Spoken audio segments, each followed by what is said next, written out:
Repasemos un poquito lo que ha sucedido y está sucediendo en la República Argentina por estas horas y por supuesto estamos todos concentrados en esta terrible realidad que vive La Libertad Avanza a menos de 3 semanas de las elecciones nacionales del 26 de octubre. 20 días nos están separando del momento en que vamos a ir a las urnas y La Libertad Avanza tuvo que bajar a su principal candidato en la provincia de Buenos Aires, José Luis Espert, que a partir del 10 de diciembre dejará de tener fueros. ¿Qué es lo que decían antes de la renuncia de Espert? No teníamos piso. No veíamos piso en la provincia de Buenos Aires. Caíamos. Esto era un abismo y no había fondo. No había nada que nos sostenga, nada que nos diga más de acá no caes. Dicen que la distancia en provincia de Buenos Aires, recuerden que el 7 de septiembre La Libertad Avanza había perdido por 13 puntos contra el peronismo. Bueno, la distancia se había ampliado a los 20 puntos. Eso quiere decir aprox que La Libertad Avanza estaba midiendo 20 puntos en la provincia de Buenos Aires con José Luis Espert a la cabeza. Y la verdad es que era un escenario dramático. Por supuesto, ellos no están esperando ganar en la provincia de Buenos Aires, sí achicar un poco la distancia, aunque sea en vez de por 20 puntos, perder por 19, pero es un poco lo que están esperando por estas horas, remontar un poquito de acá al 26 de octubre el resultado en la provincia de Buenos Aires.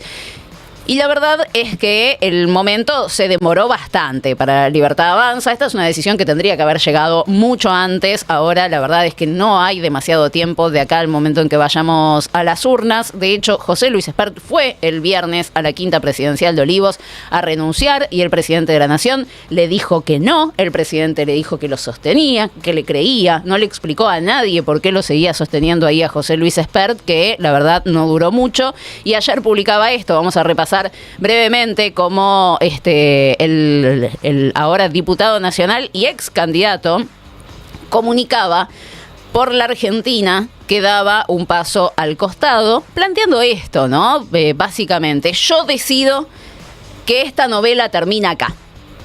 Le pongo un punto final a esta discusión que me tiene como protagonista, como si él pudiera decidir cuándo se termina o cuándo no se termina un escándalo. Pero bueno, lo cierto es que después de hacerse el cancherito en las redes sociales, después de llorar en Radio Mitre, después de asegurar en Radio Mitre que él no se bajaba, que de ningún momento había pensado en bajarse, que bajo ninguna circunstancia el presidente le había dicho que se baje, finalmente se bajó, como todos estábamos esperando que hiciera, porque desde el viernes, por lo menos, su renuncia estaba a disposición. No sé bien qué fue lo que cambió la decisión del presidente Javier Milei de aceptar esta situación, porque hasta horas antes no estaba dispuesto a aceptarlo y había mucha incomprensión dentro de La Libertad Avanza, nivel puteadas al presidente, esto es el principio del fin, es Milei contra Milei. Acá ya no había operación del kirchnerismo, era decisión exclusiva de Javier Milei, e incluso también decían, ya no le buscamos explicación porque no la hay. Claro, sí, no la hay. Irracionalidad pura. Hubo un encuentro con Mauricio Macri en las últimas horas, del cual salieron ambos convencidos de que a partir del 27 de octubre tienen que acercar y aunar fuerzas. Hay como una sensación de una especie de un nuevo pacto de gobernabilidad que lo incluye a Macri, que vayan a saber de qué manera, y a lo mejor ahí fue parte de la estrategia de, bueno, ya está, esto... Mira, decían que porque eso fue el jueves, ¿no? La reunión de Macri con Milei, o el viernes, no me acuerdo ya. No, el jueves, y que estábamos todos pensando, o el jueves, sí, estábamos todos pensando que se bajaba, que lo por bajaban eso, claro, a Espert, y finalmente cuando terminó esa reunión... Es que dice, una de las teorías es, la embajada le pide, no, ni siquiera la embajada, el gobierno de Estados Unidos le pide a Javier Milei vínculos políticos, ¿no? Nacionales, mejorar la gobernabilidad. Entonces, obligado por el gobierno de Estados Unidos, Milei lo llama a Mauricio, le dice, ¿qué haces perdido? Vení, tengo unas facturitas en Olivos, ¿no? Entonces va Mauricio Macri y dicen que se conversó sobre el tema de Espert, que le planteó el caso que él tuvo que afrontar en el 2015 con Fernando Niembro, que lo bajó Fernando Niembro, qué sé yo. Se habla de que hoy salió Diego Santilli en Rivadavia y dijo, yo lo llamé a Mauricio Macri cuando sucedió todo esto, que está ahí en discusión, y ahora vamos a ver si Santilli es el que encabeza o no encabeza la boleta, pero bueno, lo que se decía es que tal vez también Milei lo estaba sosteniendo a José Luis Espert para no darle la razón a Mauricio Macri, que le habría pedido algún cambio en ese sentido. La verdad es que es muy confuso, nadie termina de entender bien cuál es la razón por la cual Javier Milei decidió sostenerlo durante tanto tiempo a José Luis Espert. Pero ayer habló a la noche el presidente sobre la renuncia de quien era su primer candidato a diputado nacional en la provincia de Buenos Aires y decía esto. Bueno, me parece un gesto noble el del profe Espert a la luz de lo que está ocurriendo. El kirchnerismo montó una operación, el kirchnerismo es especialista en montar este tipo de operaciones en campaña. Esto es muy típico del socialismo del siglo XXI, la franquicia local es el kirchnerismo. Recordemos que esto se lo hicieron a Enrique Olivera, se lo hicieron a Francisco de Narváez, se lo hicieron a la doctora Bullrich, se lo hicieron a Fernando Niembro. Y el problema que esto estaba causando, digo, usted sabe, yo no tomo decisiones con criterios utilitaristas, o sea, se hace lo que es correcto, o sea, yo no tengo dudas sobre la honorabilidad del profe Espert. Pero lo que estaba ocurriendo es que en lugar de estar discutiéndose la Argentina que queremos, pues en el fondo lo que vamos a estar discutiendo es, nosotros tenemos un proyecto de país hacia adelante, que es convertir a Argentina en el país más libre del mundo, un país que en 10 años se parezca a España, o menos, en 20 años a Alemania, en 30 a Estados Unidos y en 40 años sea el país, esté entre los 3 con máximo ingreso del mundo. O sea, y eso, digamos, tiene toda una lógica bajo la cual se instrumenta.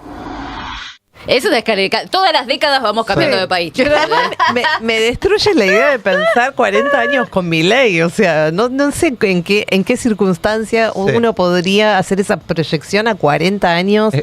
Digamos, ¿en base a qué? Es cuanto menos antidemocrático, ¿no? Pensar por eso que me da escosor, ¿no? Digamos. Fuerte. En principio a mí me suena me inquieta. Mucho, no lo viví, sino que lo leí al proyecto de Onganía, ¿no? De un proyecto a 20 años. Como, bueno, vamos viendo qué onda en 20 años cómo es la cosa. Qué maravilla. ¿No? Pero bueno, después de esto decía, bueno, ya está, ahora es con Santilli, vamos para adelante, basta del pasado. Pasado que había pasado hace 30 minutos la renuncia de José Luis Espert, pero bueno, una vez más esta pretensión de la libertad avanza de decir cuándo se termina un tema.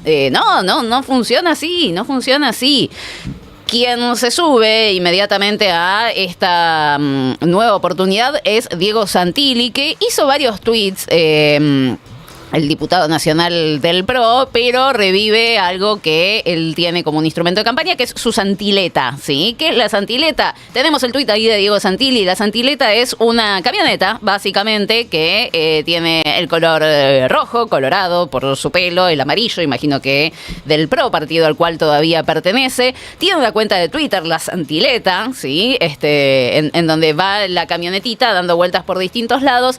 Me da un poco de ternura, subite la santileta de la libertad que vamos a dar vuelta a la provincia. Por supuesto, ellos saben que no van a dar vuelta a la provincia. Qué forzado, ¿eh? Hay algo llamativo que es que en la foto se ve que dice Santileta con una sola L. Con una sola L. Se lee Santileta. Pero en el tuit de Diego Santilli, como Santilli es con doble L, escribe Santileta con doble L. Vos decís que no se pusieron de acuerdo. Sería Santilleta. Santilleta. ¿No? Es más, yo pensé que era Santilleta. Hay como una cosa de pónganse de acuerdo. Suena a servilleta igual. Suena muy a servilleta. No, es con una sola L, es con chicos. una sola L, Diego, dale, media pila. Qué forzado, no me gusta. Pero bueno, están con esa, ya le hicieron andar el motor, rum. Hoy va a estar en el Movistar Arena, dicen, nosotros vamos a ir, no sabemos si lo va a subir Javier Milei al escenario a Santilli, pero nosotros vamos a estar ahí. La única forma de empezar a cambiar un poco el escenario de, reitero, 20 puntos abajo en la provincia de Buenos Aires es con Diego Santilli y con Javier Milei. O sea, el presidente tiene que subirse sí o sí a esta cruzada para intentar achicar un toque la distancia. Y de hecho, ayer a la tarde, que se subió el presidente Javier Milei a la agenda de Diego Santilli. O sea, Javier Milei se coló también en la agenda del candidato que fue el único candidato en esta semana, estos Una semana tienen de campaña, nada.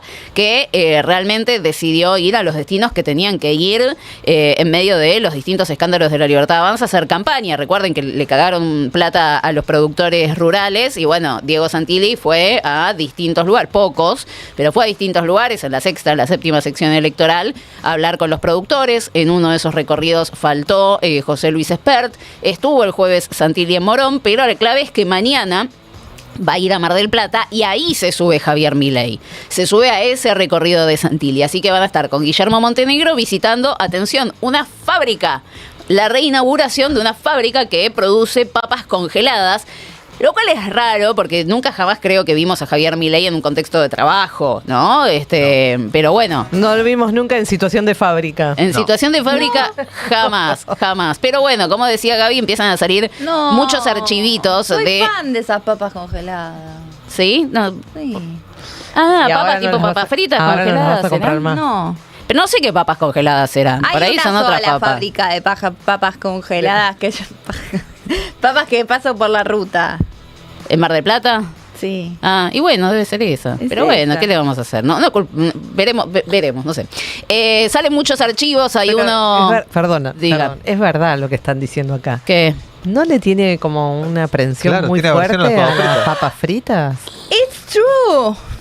O capaz que no, ¿viste? Ya Pero... se le pasó. Congeladas, tal vez Claro, no. capaz que Ay, son pero que alguien le congeladas. acerque unas hechas, por favor. Por favor. Porque Por favor. ahí va a haber un plato de papas fritas Me hechas. imagino. Lamb Weston. No sé qué produce, si son las papas fritas. Por ahí son otras papas. Para mí que a sí, eso voy. Bueno. Te lo voy a googlear mientras vamos a vos googlear. seguís. Lamb, Vos seguí. Lamb Weston con W.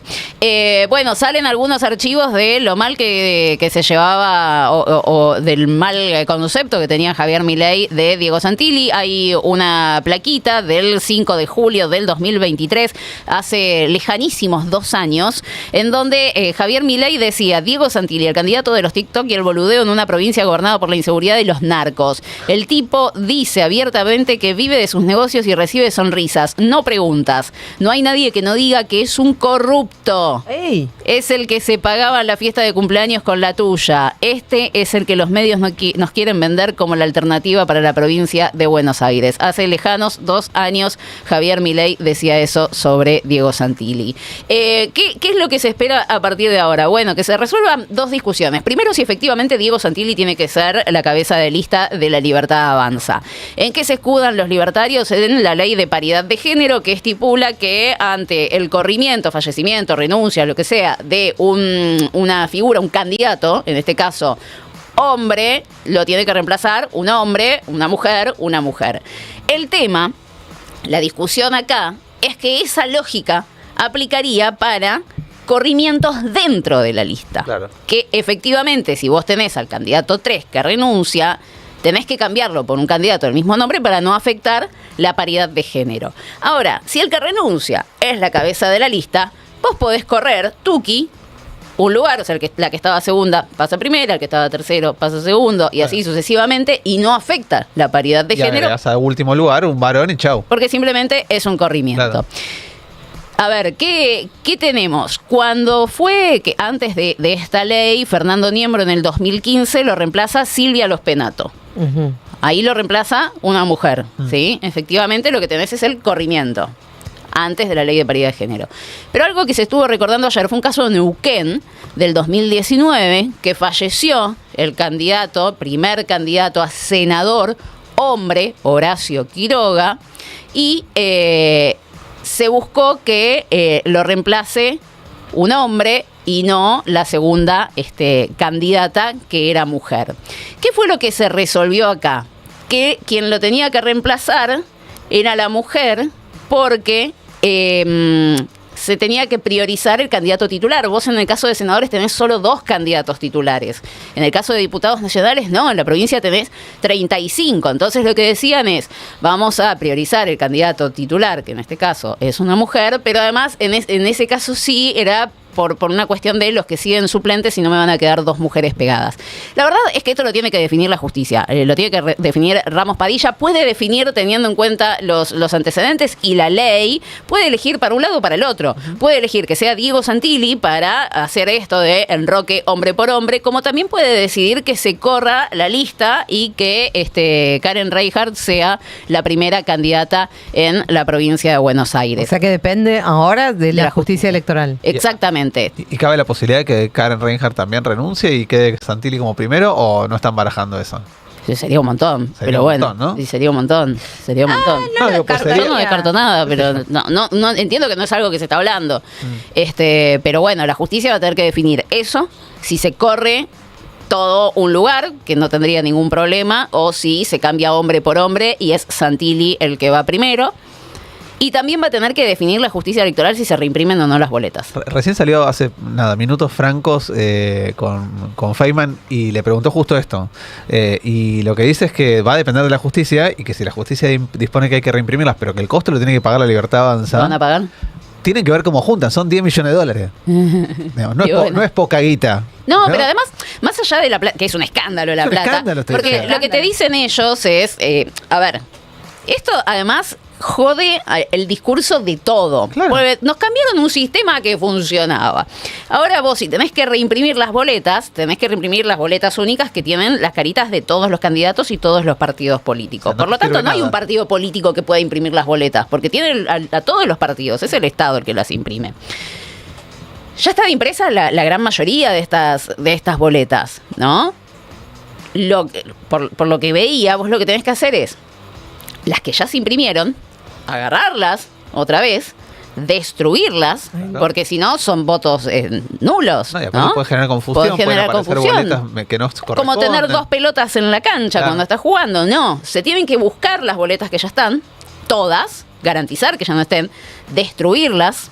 Que la renuncia de José Luis Espert sea legal, por supuesto, que todavía sigue siendo candidato, se tiene que presentar ante el Tribunal Electoral, que se tiene que aprobar y demás.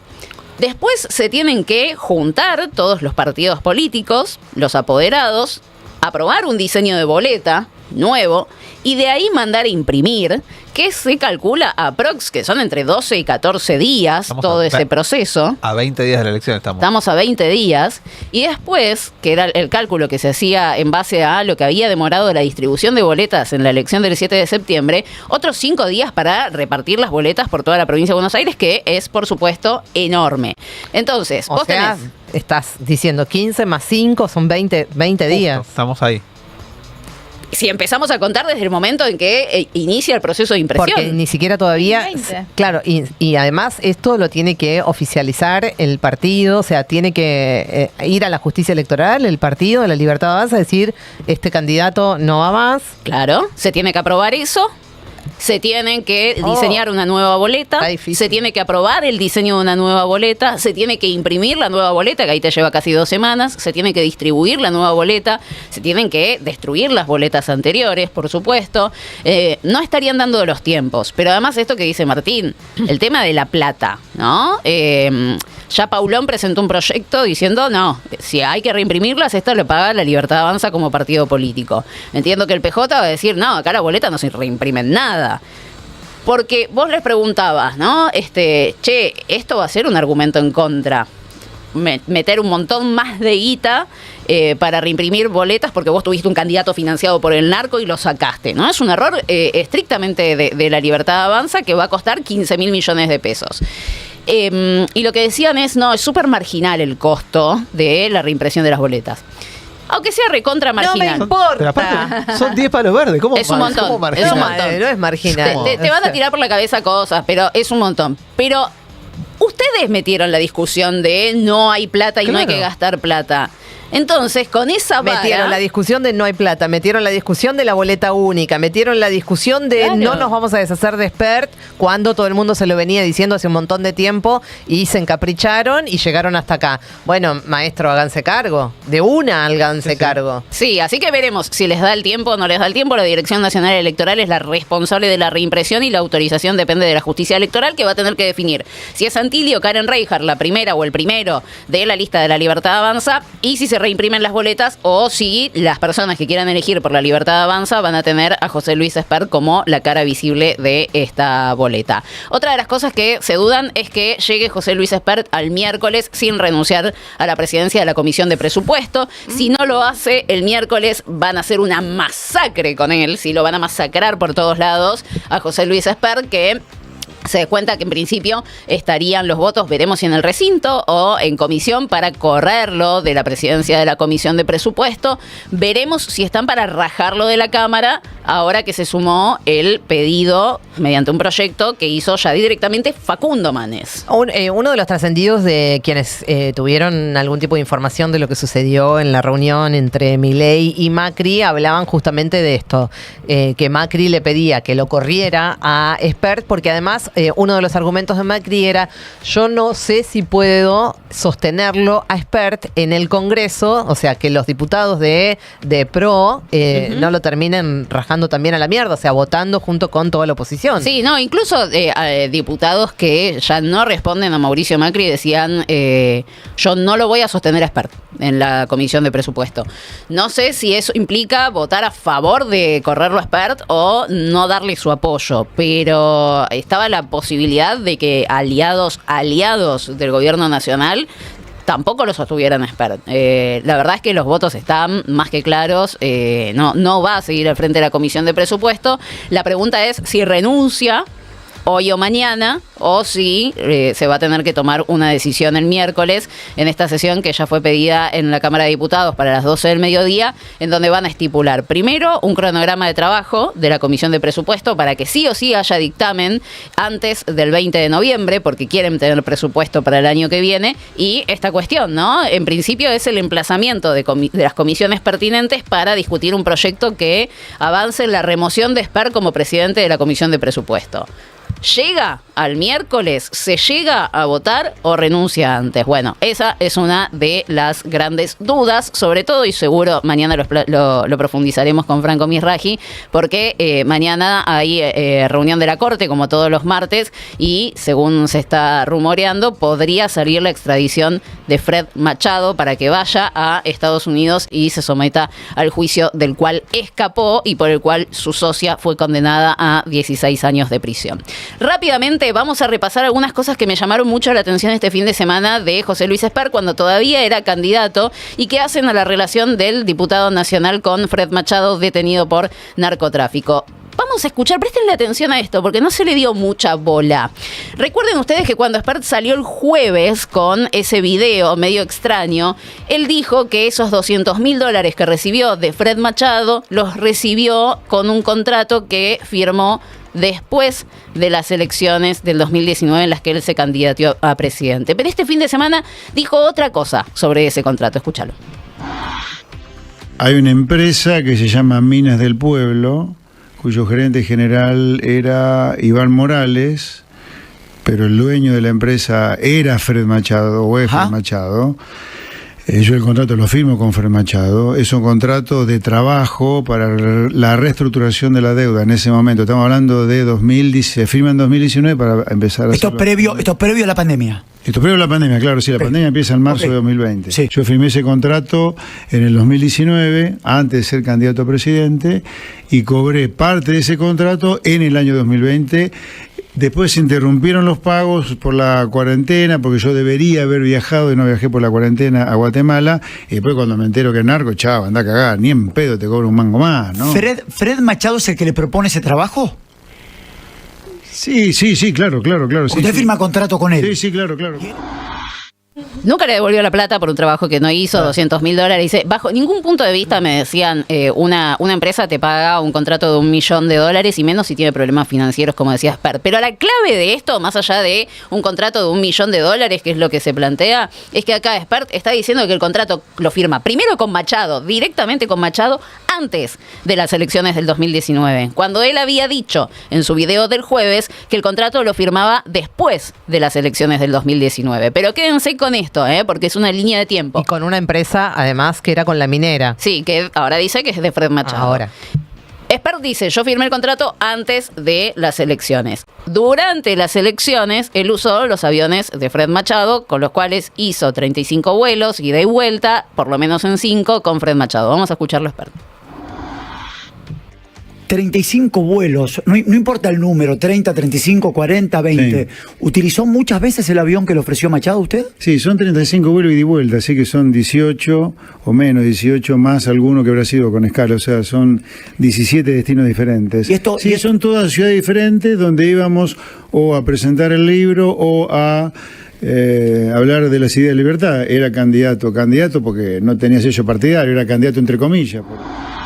Entonces, en nuestra línea de tiempo tenemos, primero, según esta nueva versión, Espert firma contrato con Fred Machado antes de las elecciones del 2019. Durante las elecciones del 2019 metió 35 viajes en un avión prestado por Fred Machado, por lo menos 5 de ellos con Fred Machado. Por lo tanto, durante las elecciones tuvo vínculo José Luis Espert con Fred Machado. Pero además confirma el ex candidato de La Libertad Avanza en esta entrevista un dato que desconocíamos, que no todos los vuelos que él hizo con el avión de Fred Machado fueron en territorio argentino, sino que hubo uno que fue internacional y todavía no sabemos para qué. Le había aportado, aparte de facilitarle el avión para que usted pueda volar para hacer campaña, le facilitó dinero también? No. Solo fueron los viajes de avión. Solo los viajes de avión y autos, los vehículos que te digo. Estos famosos autos blindados que dicen. Sí, era uno, creo, la verdad no me acuerdo ya, pero uno seguro. ¿Esto fue dentro del territorio nacional para hacer campaña? ¿Estos vuelos y estos autos o también eran a nivel internacional? No, a ver, no. Un vuelo al exterior que hicimos, pero no. Era todos estos vuelos de los cuales vos me estás hablando fueron todos vuelos para presentar el libro y para hablar de la ideas de libertad pensando en la campaña. Si a partir del libro... No sabemos a dónde fue, fuera del país. Ya empieza a circular igual, y data cerca de dónde, pero sí se fue afuera del país. Impresionante. Como se hizo el boludo, un bu. Pero préstenle atención a esta seguidilla entonces. Espert el jueves decía, yo firmé contrato después de las elecciones. Este fin de semana dijo, yo firmé contrato con Fred Machado antes de las elecciones. Durante las elecciones compartí vuelo con Fred Machado, por lo menos 5 de los 35 que hice en territorio nacional, pero además le suma que hizo un vuelo internacional. Ahora, en esa misma entrevista se ve que se olvidó, que hacía un ratito había dicho que el contrato lo había firmado antes de las elecciones. Le pregunta a Nelo, ¿cuándo fue la última vez que vos hablaste con Fred Machado? Y esto decía Espert. ¿Usted se acuerda cuándo fue la última vez que tuvo vínculo, mensaje de texto, mail, llamada telefónica con Machado? No me acuerdo. No, la verdad que no. Pero sin duda puede haber sido ahí cuando estábamos a la altura de la firma del contrato, porque yo ya después me empecé a manejar con los miembros operativos de la empresa. Con los CEO de la empresa, ¿no? Sí. ¿Y ahí dejó de tener vínculo con él? Sí, absolutamente sí. ¿No se vinculó nunca más? Nunca de más. Ninguna manera. De ninguna manera. No se vinculó nunca más de ninguna manera. Yo la última vez que me vinculé con Fred Machado fue en la firma del contrato, pero la firma del contrato, acababa de decir, fue antes de las elecciones. Y durante las elecciones compartió vuelos con Fred Machado. Por lo tanto, no lo vio por última vez cuando firmó el contrato. En una de las dos versiones está mintiendo. Claro. O firmó el contrato después o firmó el contrato antes. Lo curioso es que se contradicen las versiones en la misma entrevista. Y se suma a esto un datito que publica Sebastián Lacunza este fin de semana en el diario AR, que no fue esa la última vez que vio a Fred Machado, ni antes de las elecciones cuando firmó el contrato, ni después de las elecciones cuando también firmó el contrato, no sé, porque nos da las dos versiones. En esta nota, que es muy interesante y que cuenta toda la historia, el vínculo entre Machado y José Luis Espert, dice Sebastián Lacunza, entre los pocos contactos que hizo tras su aterrizaje, Machado acudió al domicilio de Espert en Bécar, después ya de estar imputado en Estados Unidos, después de haber huido de Estados Unidos con la causa sobre sus espaldas. Machado, dice Lacunza, viene a la Argentina, visita poca gente, y de la poca gente que visita, una de esas personas es José Luis Espert. Mantuvieron un encuentro breve sobre los detalles de la situación en Texas, de este juicio por el cual su socia, la socia de Machado, terminó en cana, condenada a 16 años. Espert escuchó y manifestó comprensión. Días más tarde, el 16 de abril del 2021, llegaría la alerta roja de Interpol y casi en el acto la Policía de Seguridad Aeroportuaria detendría a Machado en el aeropuerto de Neuquén porque pese a la tormenta desatada, el empresario había viajado a Neuquén para tratar de organizar un negocio y ahí queda sopre. Entonces, lo que tenemos es que José Luis Espert reconoce que el contrato lo firmó directamente con Machado antes de las elecciones del 2019. Durante las elecciones del 2019 comparte vuelos con Machado porque le presta su avioncito y de todos los vuelos que hizo, por lo menos en 5 estuvo con Fred Machado. Después, José Luis Espert dice, no, yo la última vez que lo vi a Machado fue cuando firmé el contrato. Por lo tanto, o no firmó el contrato cuando él dice que firmó el contrato, o no compartió los vuelos con Machado, que sabemos que los compartió. No termina de cerrar. Pero además, lo que dice la Cunza acá es que Machado lo visitó a Espert cuando ya tenía la causa sobre sus espaldas, ¿sí? Cuando ya estaba a punto de ser detenido. Por lo tanto, el último contacto de Espert con Machado fue mucho más acá en el tiempo, mucho después de esa campaña, mucho después de esos $200.000 que recibió extrañísimamente en concepto de anticipo por un contrato de un palo verde por un trabajo que nunca realizó. Realmente es impresionante. Yo calculo que estas cosas van a tener que investigarse y seguramente tendremos muchísima más información sobre la novela de José Luis Espert y el narco Fred Machado en plena campaña electoral. 7 minutos nos separan de las 10:30 de la mañana. Pórtate bien. De 9 a 12. En Re.